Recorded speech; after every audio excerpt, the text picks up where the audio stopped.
So now, what are we going to do next? What are we going to do next?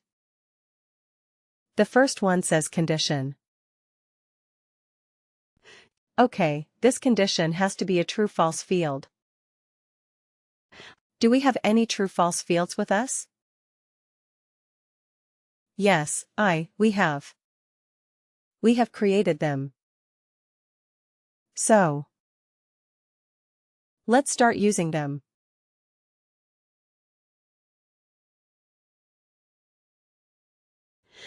Okay, CFWWTF length of service. You see, I could search for it and it is available here. Now return value if condition is true. What happens if this condition is true? Okay. Amateur right, we should return the text amateur. So if I go and click on this, I have not created that field yet. But can I do it from here? Create calculated field. But you see, I cannot type in amateur. I cannot type in the text here. It has to be another field.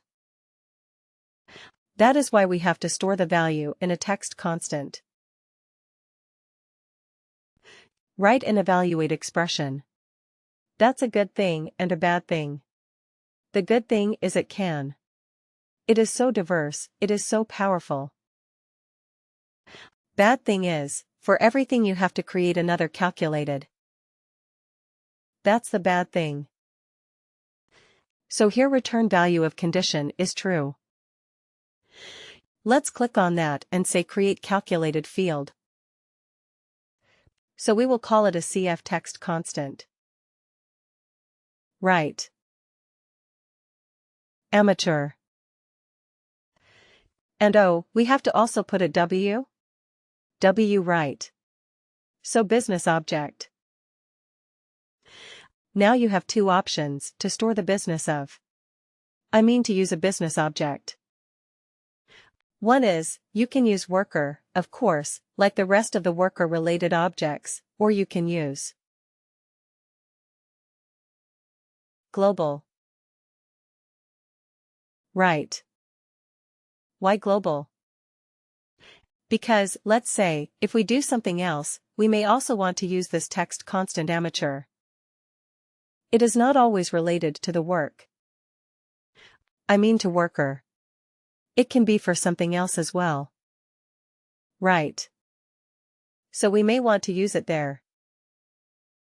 So I want to use the business object as global. Function is text constant. Okay. And what is the constant text? Amateur.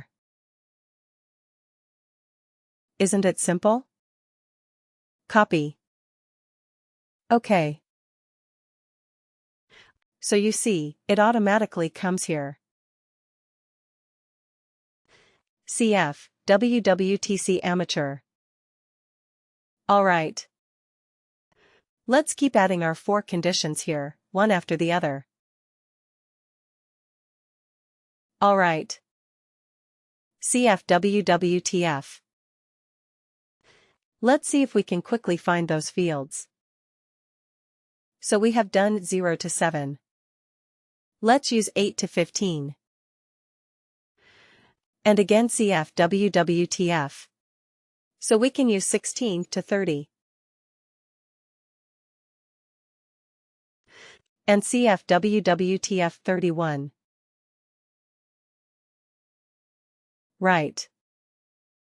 So then we're done. Now, let me tell you something and let me give you a hint and a tip.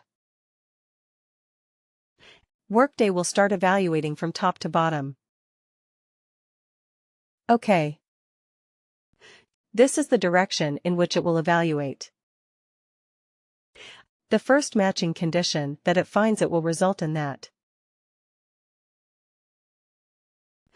It will take that as the true condition to stop the calculation there.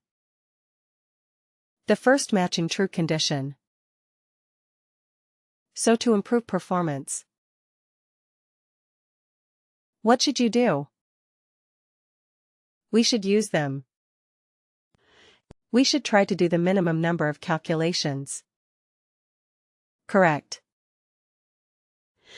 So first of all, try to identify where you have the maximum population. Where do you have the maximum population? Maybe run this report once. Try to find out where you have just do an eyeball figure and try to find out where you have the maximum population. Maybe it is between 8 and 15. Maybe. Right. So if that is the case, you should have this as the first row. Right. I understand that looking at this is more logical. 0 to 7, 8 to 15, 16, 13, 31. That is more logical. I absolutely understand. But from a performance point of view, this might be more efficient if most of your workers are between 8 to 15 years. Right. Because then it will do this first step for most of the cases that it will be true. Otherwise, what happens? It will first do 0 to 7 calculation. Then it will come to 8 and 15. Correct. So when you design this evaluation especially, keep this in mind. How to improve the performance? Just making this slight change will do you a world of good if you are dealing with large data sets. Okay, so keep this in mind. Always have the first condition as the most common condition that you don't have to do the other calculations at all. Right. So we will find out. We will find out, we don't know yet. Maybe for the time being we can do it like this. Alright. So let's quickly create the other calculated fields. Instead of amateur. What is it experienced, right?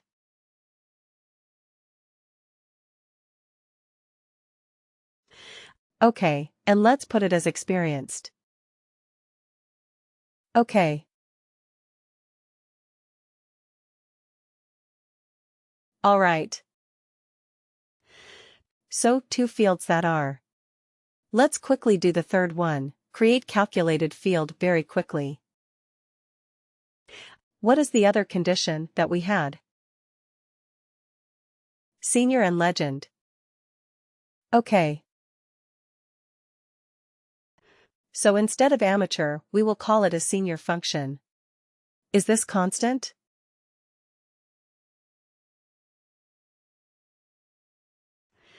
Just bear with me because it takes time. I have to create so many different calculated fields. Senior. And what is the last one? Legend, create calculated field. Alright. So instead of senior, we will call it a legend. This object is global. Okay. Function is this constant. And here we are going to use legend. That's it. Right. We are done. You're done. So what is this evaluate expression going to do? It is going to evaluate a series of conditions. Right. It goes from top to bottom. The first matching condition that is met, it marks it as true and it returns the value if the condition is true. In our particular example, what is the return condition type? The return condition is a constant because we are looking at a text type of field. Isn't it? That's why we did this.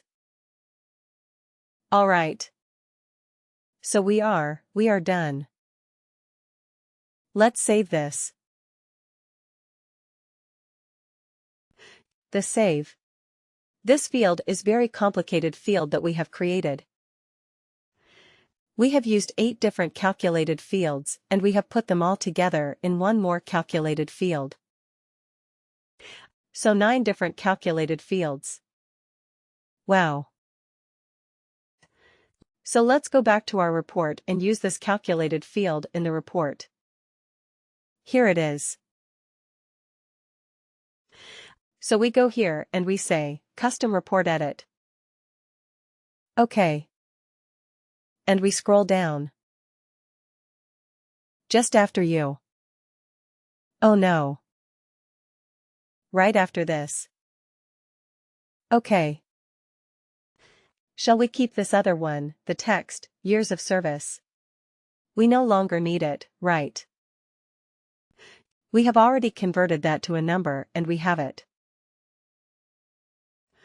So let's use the new field that we have created. Experience bands from years of service. Let's call it as experience. Bags. Okay, now let's see how our field is performing. Is it? Is it giving us the right result or not? Click OK to run it or run it. OK. Wow. Alright. So here we have a bunch of seniors. 22 years of experience. Senior. Is that correct? 22 years senior. Right. 22 is between 16 and 30. Senior. Absolutely right. What else? What else do we have? Okay, let's scroll down a little bit. But just 20 years. Alright. Okay. Scroll down. Keep scrolling down. Let's see if we have anything else apart from senior. Contains. Can we say, contains amateur? Let's see if we have a few amateurs. Oh, we don't. We don't have amateurs, alright. Anybody who is a legend. Right, we have a few legends. 122 years of experience. Well, that is a bit silly. I mean, maybe just wrong data. 1900 is not the hire date for people. But anyway, 122 years for a few workers. But anyway, our calculation is working correctly. That's what we are more interested about. Right. 102 years of experience. 1920 and 122. They are all categorized as legit. Alright. Okay, anything else? Any other category that we have created? Experienced. Right. Experienced. Do we have any experienced people? We have a few. You see, 14 years of experience. It is experienced. What was experience again? Between 8 to 15. Right. So our calculation, is it working? 8 to 15? Looks like it, right. 12 years experienced. Any years experience. 11 years experienced. So our calculation is working absolutely correctly.